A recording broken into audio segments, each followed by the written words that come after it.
अब हम करेंगे properties of multiplication of decimal numbers. It is part of unit 7 worksheet number 4। ये DAV schools को जो बुक लगी है मैंने उसमें से लिया है।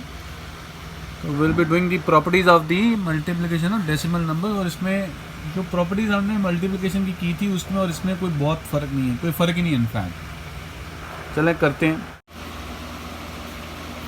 पहली प्रॉपर्टी इसकी क्या है कि भी जैसे हमने मल्टीप्लिकेशन में सीखा था कि 2 into 3 is equal to 3 into 2। मतलब जो नंबर हम पहले लिख रहे हैं उसको हम बाद में भी लिख सकते हैं, और नंबर चाहे पहले कोई भी लिख लो एंड में रिजल्ट सेम आने वाला है। अब जैसे 2 इंटू 3 क्या है 6 एंड 3 इंटू 2 क्या है 6। तो चाहे आप 2 को पहले लिख लो चाहे 3 को पहले लिख लो, बात एक ही है, उसमें रिजल्ट में कोई फ़र्क नहीं पड़ने वाला। तो इसी तरह से अगर हम 0.2 इंटू 0.3 करें तो पहले हमें क्या करना है, हमें 2 और 3 को सिंपल मल्टीप्लाई करना है। क्या आएगा 6 आएगा। अब 6 आने के बाद हमें डॉट के आगे कितने डिजिट चाहिए, एक यहाँ पे है और एक यहाँ पे है, तो 1 + 1 मतलब 2। अब हमें यहाँ पे डॉट के बाद 2 डिजिट चाहिए, एक तो 6 आ गया और दूसरा कौन सा आएगा 0। तो ये आंसर आ गया 0.06। उसी तरह से इस साइड पे भी 0.3 इंटू 0.2 था। तो जैसे हम 3 और 2 की नॉर्मल मल्टीप्लिकेशन करते हैं और उसके बाद हम आंसर निकालते हैं तो क्या आता है 6 आता है। अब सिर्फ रह जाता है डॉट लगाना। अब यहाँ पे भी देखोगे, यहाँ पे इस नंबर में डॉट के आगे एक नंबर और इधर भी डॉट के आगे एक नंबर। तो अब जो रिज़ल्ट आएगा उसके केस में डॉट के आगे 2 डिजिट्स होंगे। एक तो 6 आ गया जो आंसर में हमें मिल गया, और एक हम अपनी तरह से अब 0 लगाएंगे। तो अब देखोगे आंसर इधर और इधर सेम आया। चाहे आप 0.2 को पहले लिख लो चाहे आप बाद में लिख लो। मल्टीप्लिकेशन के केस में किसी भी नंबर को पहले लिख सकते हैं और किसी भी नंबर को बाद में लिख सकते हैं, आंसर सेम आने वाला है।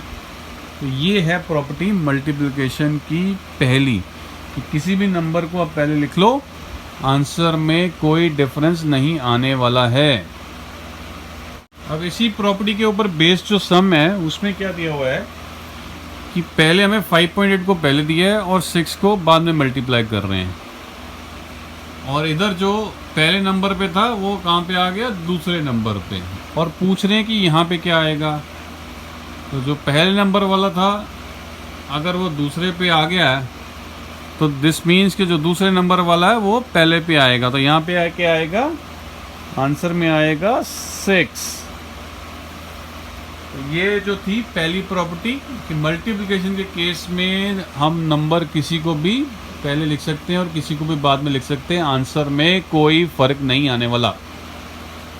अब जो मल्टीप्लिकेशन की दूसरी प्रॉपर्टी है वो क्या है कि किसी भी नंबर को 1 से मल्टीप्लाई करो, आंसर में वो नंबर खुद आ जाता है। अब 2 इंटू 1 करोगे 2 आता है, तो 3 इंटू 1 करोगे वो भी 3 आएगा। तो इसी तरह से जब हम डेसिमल नंबर्स को भी 1 के साथ मल्टीप्लाई करेंगे तो answer will be the number itself, वो नंबर ही आंसर में आएगा। अब जैसे एक सम है हमें दिया हुआ है dash into 15.6 is equal to 15.6। Multiply करना है किसी नंबर के साथ किसी नंबर को, और आंसर में क्या आ रहा है वो नंबर खुद। तो ये कब पॉसिबल है, ये तभी पॉसिबल है कि जब नंबर को हम 1 के साथ मल्टीप्लाई करेंगे। तो यहाँ पे आंसर क्या आएगा 1। उसी तरह से एक सम अगला है dash multiply by 1 is equal to 4.7। तो अभी हम यही सीख रहे थे कि भी किसी भी नंबर को मल्टीप्लाई करोगे 1 के साथ तो आंसर वो नंबर ही आएगा। तो यहाँ पे बॉक्स में क्या आने वाला है, ये 4.7 को मल्टीप्लाई करो 1 के साथ तो आंसर क्या आएगा 4.7। ये जो क्वेश्चंस थे these were based on the second property, जहाँ पे हम नंबर को 1 के साथ मल्टीप्लाई कर रहे थे तो आंसर 1 ही आ रहा था।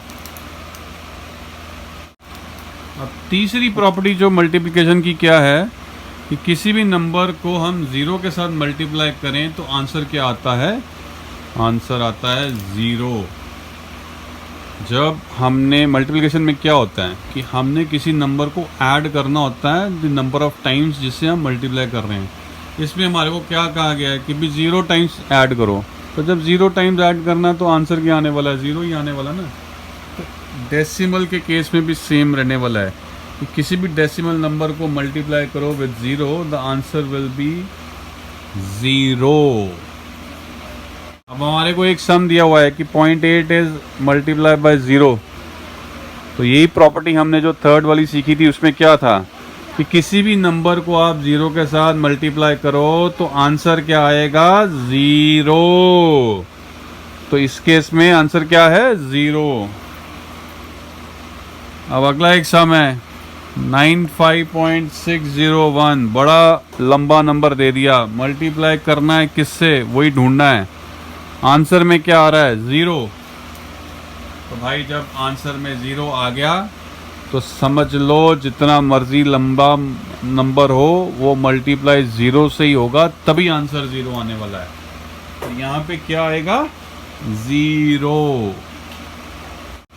अब अगला ये एक जो सम दिया हुआ है, ये सम बेसिकली प्रॉपर्टी नंबर 1 थी उसके ऊपर बेस्ड है कि जी 2 into 3 equal to 3 into 2, but ये मेरे को लग रहा है बुक वालों ने थोड़ा सा गलत कर दिया सम। चलें फिर भी हमें सॉल्व तो करना ही है ना।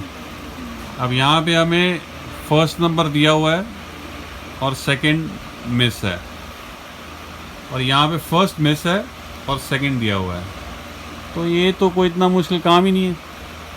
यहाँ का जो सेकंड है वो इसको सेकंड पे लिख दो 3.4, और यहाँ का जो फर्स्ट है वो यहाँ पे लिख दो 9.3, तुम्हारा आंसर आ गया। एक्चुअल में इनको यहाँ पे इसको फर्स्ट लिखना चाहिए था और इसको यहाँ पे आना चाहिए था, बट चलें अब जो बुक में दिया है हमें तो उसके अकॉर्डिंगली करना है। तो 2 इंटू 3 इक्वल टू 3 इंटू 2 ही हो सकता है ना, इक्वल टू 2 इंटू 3 ही हो सकता है।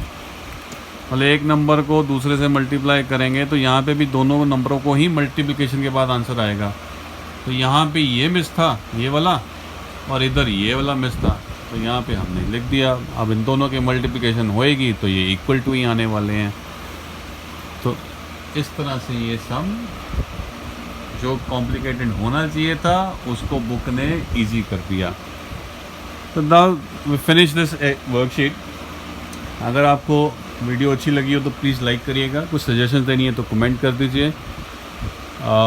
मैं 3rd, 4th and 5th classes को ले रहा हूँ, DAV स्कूल्स की बुक्स मैंने ली हुई हैं।